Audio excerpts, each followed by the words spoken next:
अगर आप एक स्टूडेंट है तो आपने अपनी जिंदगी में कई अलग अलग तरीके के टीचर्स देखे होंगे या शायद देखते आ रहे होंगे जो अपनी अलग अलग टेक्निक से पढ़ाते हैं। तो पढ़ाने का कौन सा तरीका सबसे बेहतर हो सकता है, ये जानने के लिए 1970 में university of California school of medicine में एक एक्सपेरिमेंट को अंजाम दिया गया। इसके लिए 50 लोगों के एमडीज और पीएचडीज के ग्रुप को 2 क्लासरूम में डिवाइड किया गया। लेक्चर देने के लिए 2 लोगों को चुना गया था। एक तरफ थे एक रियल साइंटिस्ट जो पहले से ऐसे लेक्चर देते आ रहे थे और एक तरफ थे एक्टर माइकल फॉक्स जिन्हें वहाँ Albert Einstein college of medicine के ग्रेजुएट के तौर पर लाया गया था। इस एक्सपेरिमेंट को 2 हाफ में किया जाने वाला था, फर्स्ट और सेकंड। एक्सपेरिमेंट के लिए एक इरेलीवेंट और बोरिंग टॉपिक को चुना गया था जो था mathematical game theory as applied to physician education, जिससे स्टूडेंट को दी जाने वाली जानकारी के बारे में कोई आइडिया ना हो। इस टॉपिक के बारे में साइंटिस्ट को तो नॉलेज थी पर एक्टर माइकल फॉक्स को इस बारे में कुछ भी नहीं पता था।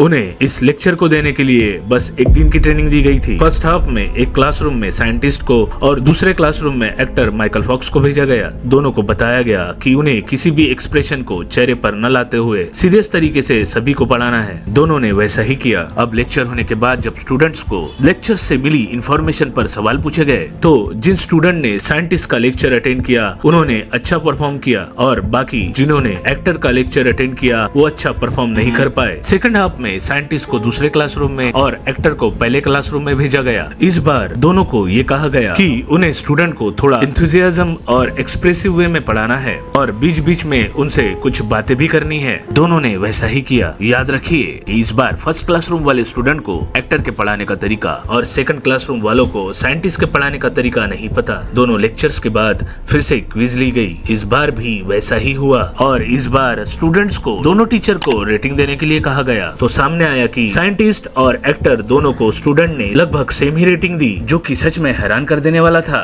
क्योंकि सिखाने की टेक्निक्स में जरा सा फर्क लाने से स्टूडेंट का उस चीज को देखने का नजरिया ही बदल गया। देखिए, जब स्टूडेंट को सिखाने के साथ साथ उनके साथ कुछ इलॉजिकल या मजाकिया बातें की जाती है तो उनके माइंड को जरा सा बूस्ट मिलता है और वो ज्यादा देर तक कंसंट्रेट कर पाते हैं। ये टेक्निक कई स्कूल्स और कॉलेजेस में यूज की जाती है। यहाँ तक कि बड़े बड़े ऑनलाइन प्लेटफॉर्म्स इस तरह पढ़ाकर स्टूडेंट को ज्यादा देर तक अपने लेक्चर में बनाए रखते हैं। अब ये कोई गलत टेक्निक नहीं है पर कहते हैं ना, हद से ज्यादा कोई भी चीज सही नहीं होती। आजकल कई टीचर्स सिखाते वक्त इनएप्रोप्रिएट वर्ड्स का इस्तेमाल करते हैं या फिर अपनी पर्सनल बातें बताते हैं जो लिटरली स्टूडेंट के किसी काम की नहीं होती, पर वो चीजें इंटरेस्टिंग लगने की वजह से बच्चे उस तरफ अट्रैक्ट हो जाते हैं, जो कि बेहद गलत है। और अगर आप एक स्टूडेंट या पेरेंट्स है तो आपको ये पता होना चाहिए। इस वीडियो से मिली जानकारी आपको जरूरी लगी तो वीडियो को लाइक और अपनी फैमिली और फ्रेंड्स के साथ शेयर जरूर कीजिए और ऐसे ही अमेजिंग टॉपिक्स पर वीडियो मिलती रहे उसके लिए द इन्फॉर्मर्स को सब्सक्राइब जरूर कर लीजिए।